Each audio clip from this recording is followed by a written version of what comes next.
Welcome, all of you beautiful people, to the Revolutionary Wrestling Podcast for our review of Hell in a Cell. Now, I am the devilishly handsome outlaw himself, your king of extreme, Phil KOE, joined by my indomitable broadcast partner. Yes, we will get there.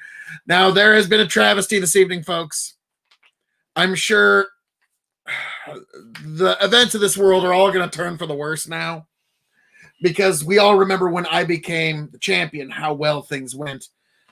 But unfortunately, the Revolutionary Wrestling Podcast Championship will be going back to that colluding, no good, two-timing rapscallion ne'er-do-well Tony G. What you mean to say is 1, 2, 3, 4, 5, 6, 7, 8-time champion Tony fucking G.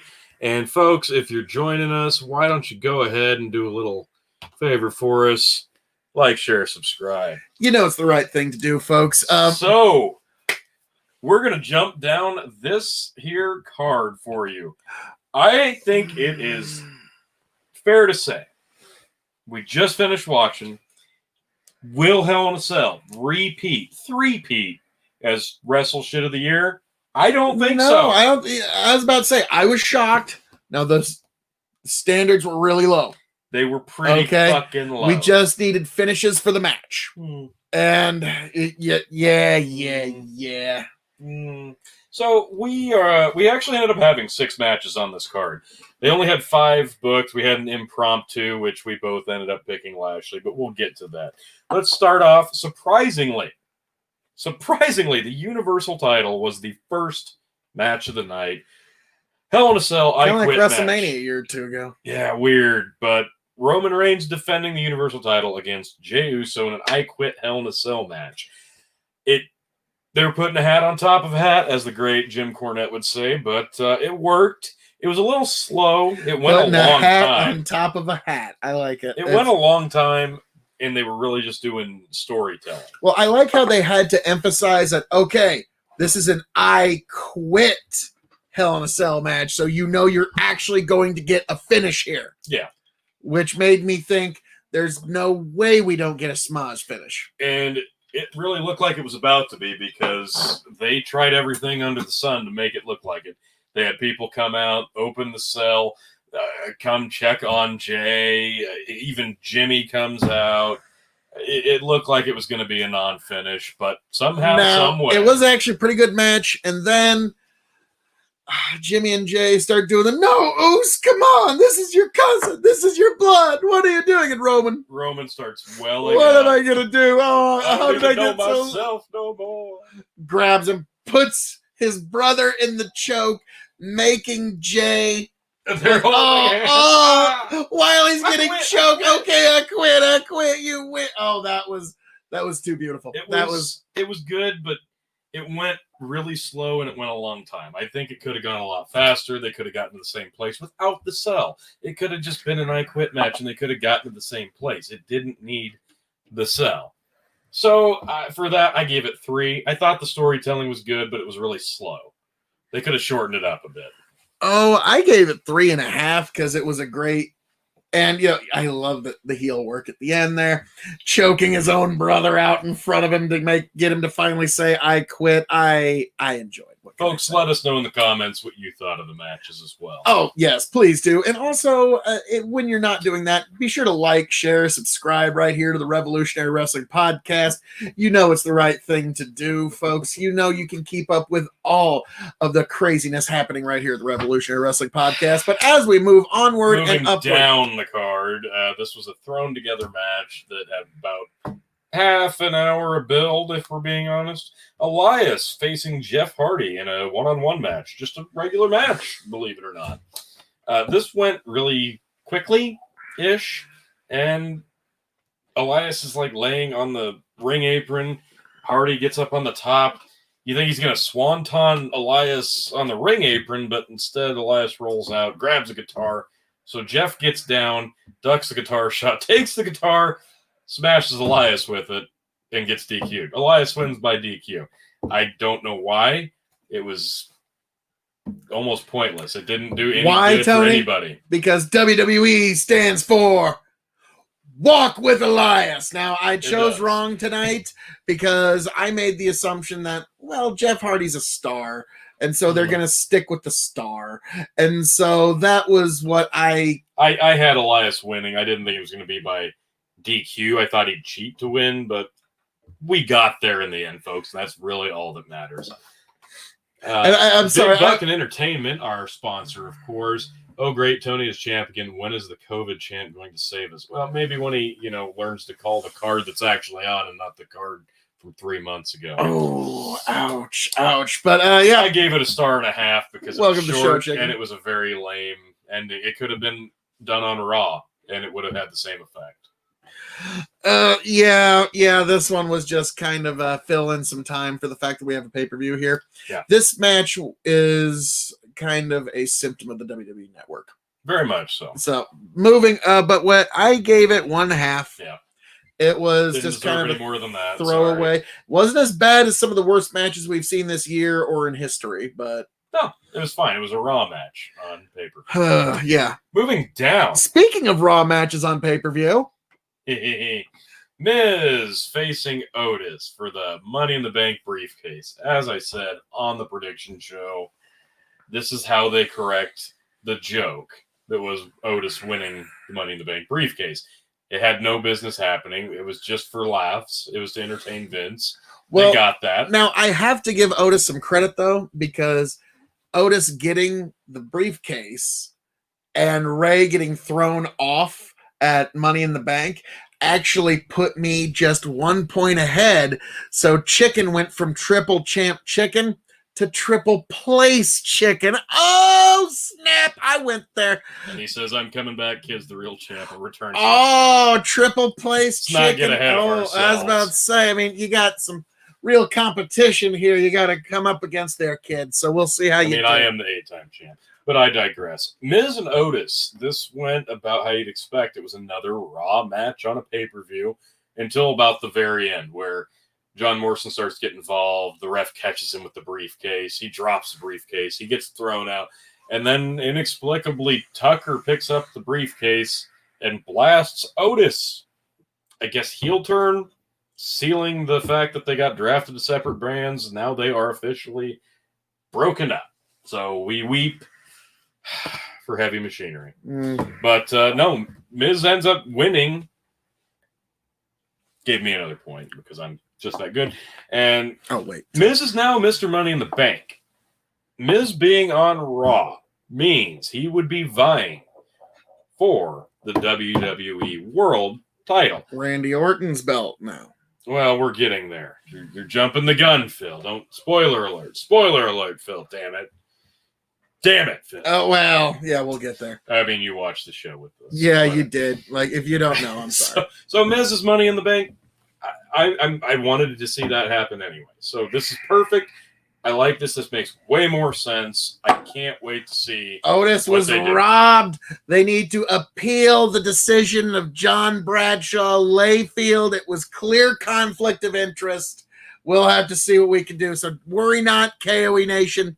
We're going to appeal this decision. We're going to take it all the way to Wrestlers Supreme Court if we have to. Yes, we will video chat The Undertaker if we have to. I'm sure he'll take this case up. I'm sure. I'm sure.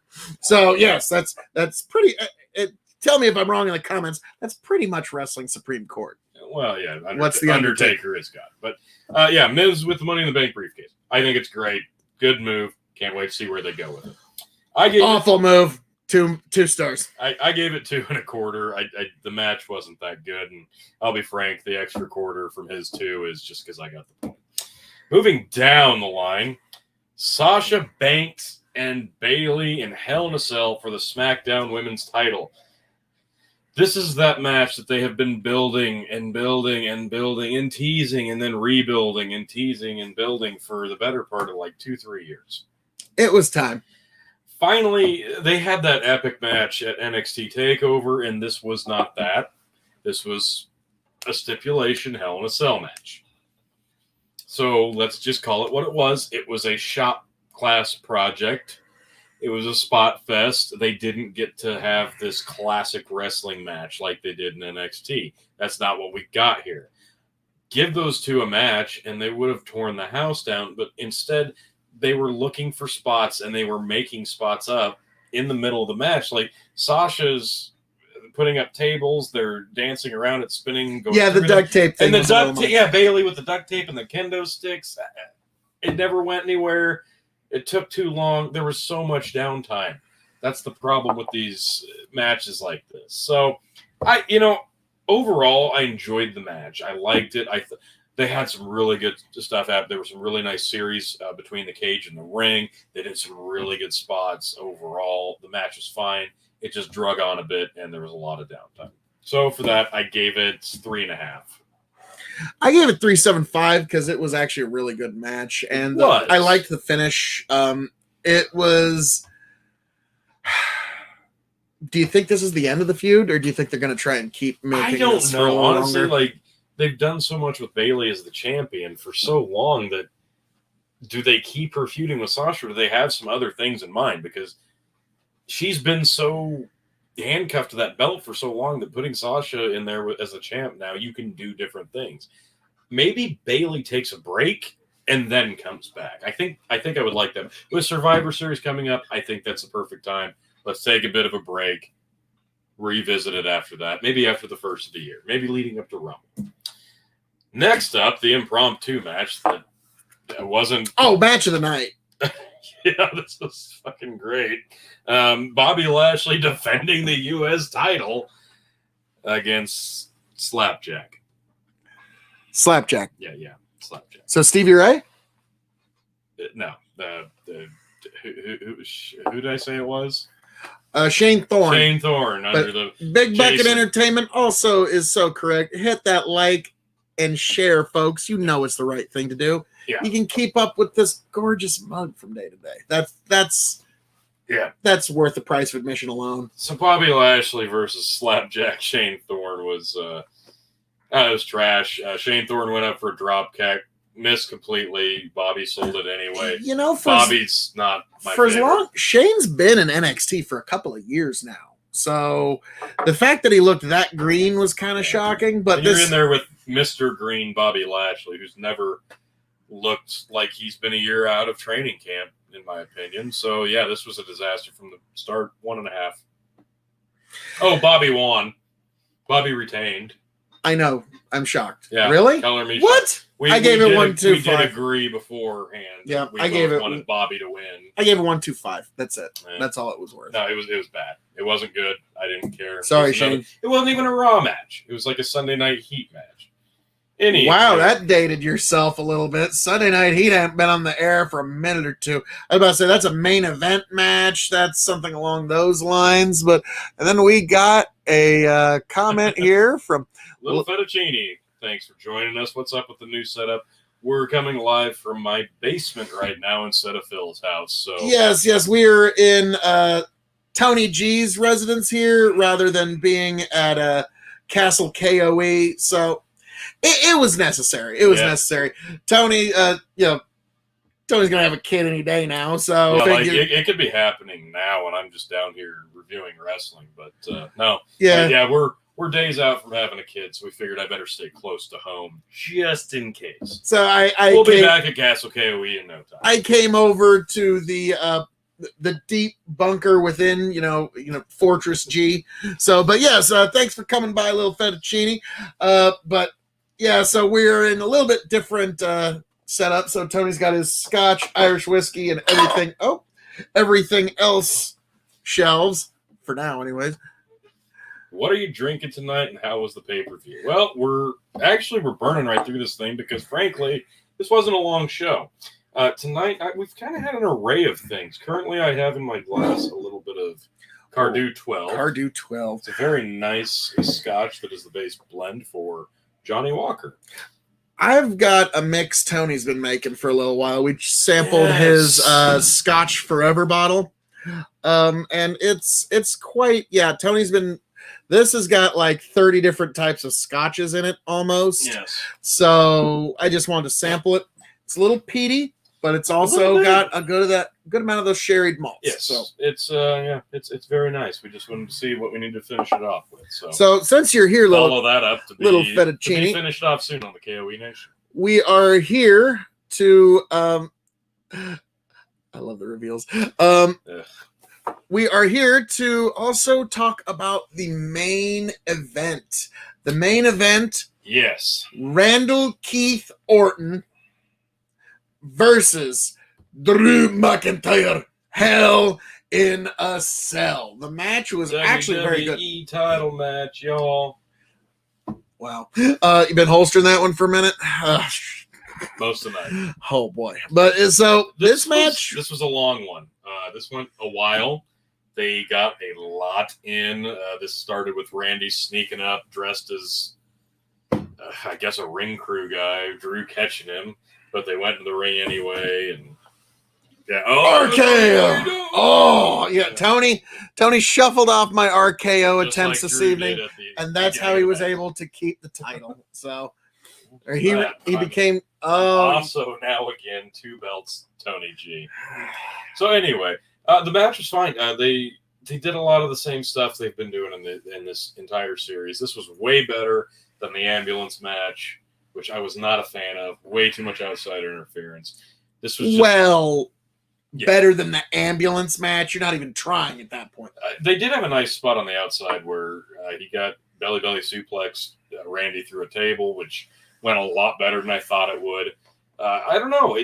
It felt like it was going to be over, and then they got out of the cell. They started climbing up. Are they really going to do it? I thought he was going to pull him down.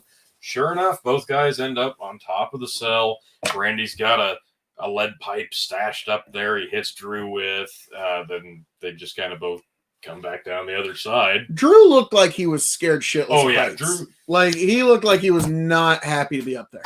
Clearly, Drew's large stature makes him a little leery of high things. And yeah, the cell's like ridiculously tall now, so I don't blame the guy. But they start coming down, and they get to about the halfway point where they're platformed. You think both guys are going to go through. No, Randy bumps off Drew. Drew falls off, flies through the announce table. They slowly make their way back in the ring. Randy goes for an RKO. He misses it. Drew finally gets back. A little bit of momentum.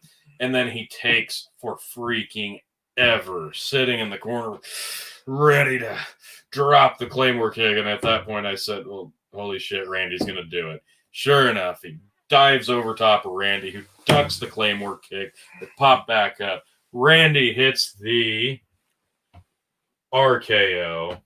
To become 1, champion. 2, 3. Holy shit, Randy Orton, 14-time world heavyweight champion in the WWE. Not bad. I said this on the prediction show, and I've said it at least twice before that. I could see them putting the belt on this guy at any point during this feud. Son of a bitch, they finally pulled the trigger on it, and Randy has another world title under his belt. You know, I get it, and I said this on the pre-show. It makes more sense to have Drew chase that belt. I think it makes things a little more interesting. I just didn't think they'd really do it. I'm a little shocked. I'm actually interested. How many is he off? If Drew would have won, I wouldn't have cared. How many is he off from tying Ric Flair's record? Like 2? His supposed record. His WWE record. Well, his overall world championship record, if you're actually, like, let's be frank, if we're actually including every time he won the championship, not just on television, but if we were to include, like Rick even said, if we were going to say how many times I won the world title at a house show, non-televised, my world championship reigns would be in the hundreds. Yeah. So, but I think it's recognized. It's either 14 or 16. Let us know in the comments. It's 16 because John Cena tied it with the Jon Stewart SummerSlam angle was when he stopped it, and then John Cena beat AJ Styles for the title at Royal Rumble, and that was a great match. Yeah, that was really good. So I assume we're going for Randy eventually tying it or meeting Cena. Maybe he'll retire Cena. I don't know. I assume there's a clash. My thought is there's probably going to be fans coming back here very shortly, and they want the big pop of Drew beating Randy for the belt in Yes. front of a crowd. And He so never got that celebratory crowd reaction coming out the night after Mania to that raucous crowd that you always get after Mania. He never got that celebration.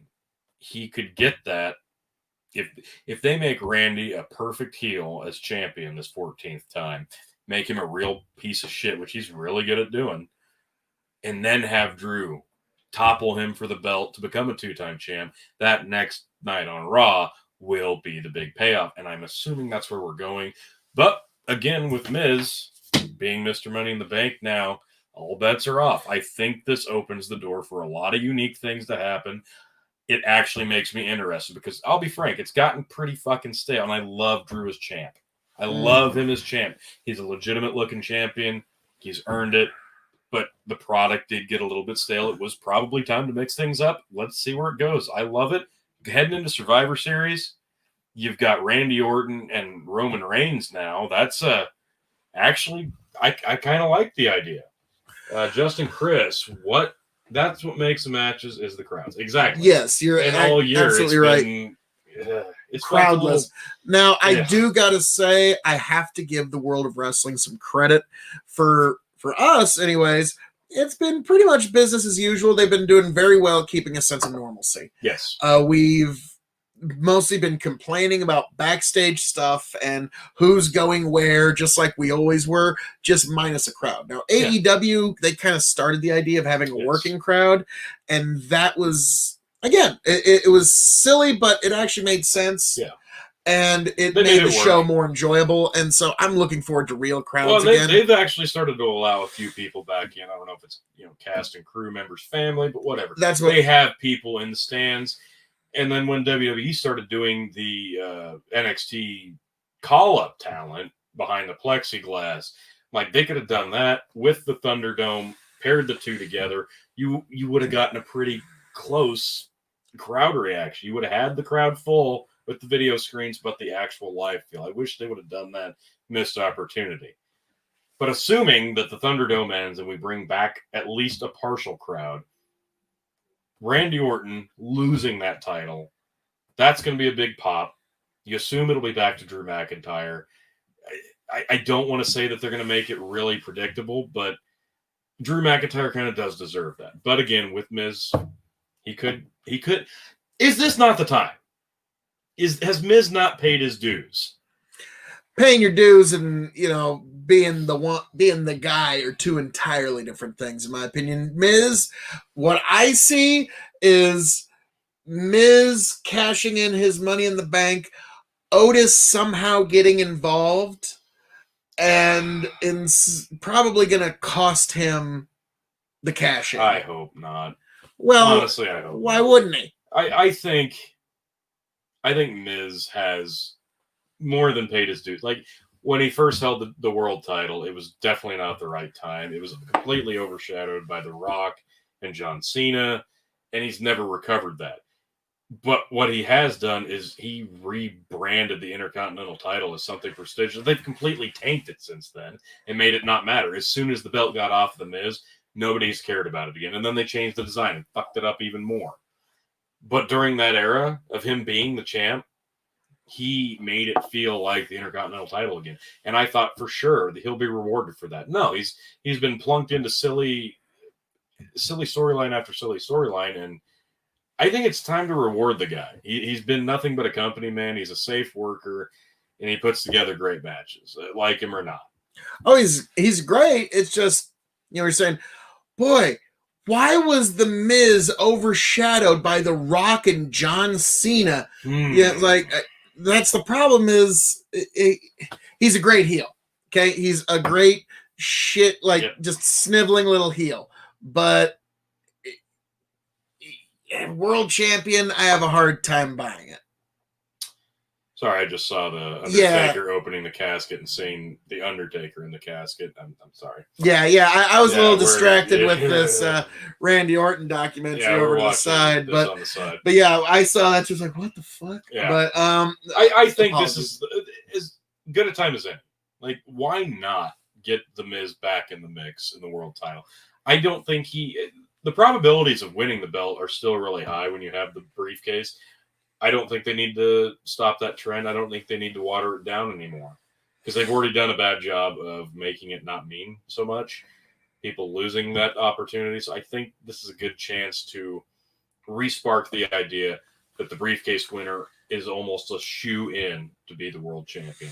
And I think it's high time Miz gets back in that title. I think this is just kind of like you said, they kind of had a joke for the Money in the Bank, and they just didn't know what to do with it this year. Yeah. Like, to me, it would have made sense to just put it on AJ and just let him carry it around as a heel prop for a couple 6-8 months. But agreed. They really haven't been doing much with him. So not meaningful stuff, no. No, but the guy can't begrudge. He was given a really good intro run into the WWE, so he's given 2 good years, and now they're taking his Twitch money. But that's a different. That's neither here nor there. It's definitely not in his paycheck anymore. Hey, I'm on fire tonight. But yes, definitely like, share, subscribe right here because everything that happens here at the KOE Nation Revolutionary Wrestling Podcast stays right here with us. Now, right now, we're basically a not-for-profit podcast, but, hey, we do it because we love you, the fans. We love the fact that you come here for our analysis. We love that you ask questions and comment and want to know things.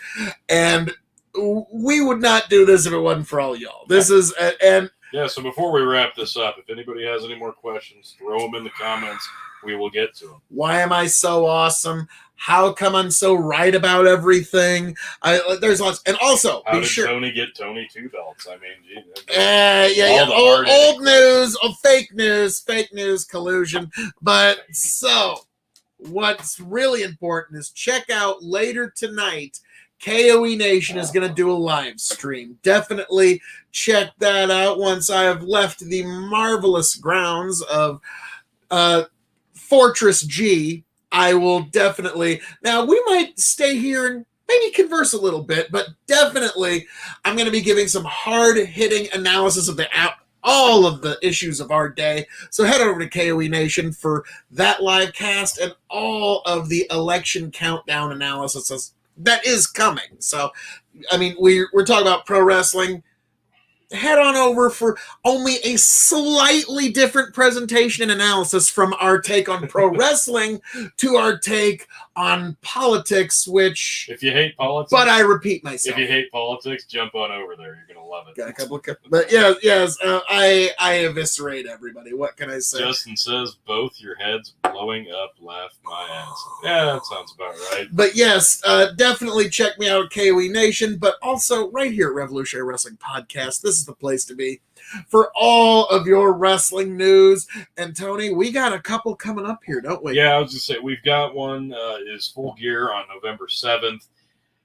Assuming I'm not in the hospital having a baby, we will be reviewing 50-50. it. This could be a solo review by this guy, or maybe Chicken will come out of hibernation. Maybe I'll pull out like an interim championship or something. All right. I'll be on the lookout for that, folks. All right, so I guess that's pretty much it. It's nothing to write home about tonight. Obviously, match it tonight. Did better than the last 2 years. I can at least say that. Blew the last 2 out of the water. I think Sasha Bailey was easily matched tonight. Roman Jay was I gave it to the main event. Another nice one. All the cell matches were kind of nice.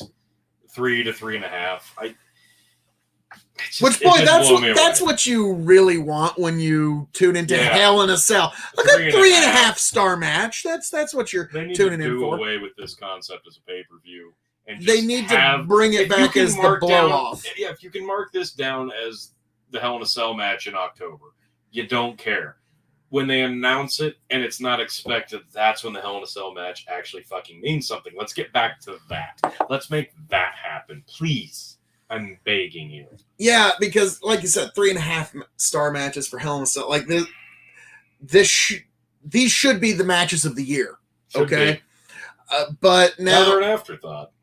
Well, now they're kind of hell. Now we gotta do a Hell in a Cell thing here coming up. What are we gonna do? So that's unfortunate, but at least they're moving in the right direction. They didn't It's show not us bad. the most awful and offensive thing we've seen all year, which that's, you know, we got to compliment the improvements, okay? Because for 2 years running, it's been the most offensive thing that has hit my eyes and ears in regards to wrestling all year. So I got to give it credit. But so... Yeah, we got Full Gear on the 7th, and then, of course, Survivor Series towards the end of November. If there's something else that comes up, we'll do that too. But I don't know exactly how it's going to pan out. We will see. I'm known to say around here. All that being said, this has been our review of Hell in a Cell. I am the devilishly handsome outlaw himself, your king of extreme, Phil KOE, signing off and handing it off to my indomitable broadcast partner. Before I sign off and hand off, like, share, subscribe here at KOE Nation. Like, share, subscribe over at Big Bucket Entertainment, where you can see me and Tony and Chicken get into all kinds of crazy wackiness. And also like, share, subscribe to KOE Nation, because you know it's the right thing to do. So I'm signing off and handing it off to my indomitable broadcast partner, the 8-time rating defending Revolutionary Wrestling Podcast champion, 2-belt Tony fucking G. God, it just feels right, folks. He will for sure see you fulfill gear. I'm about 50-50. We will see, folks. Either way, we'll see you then.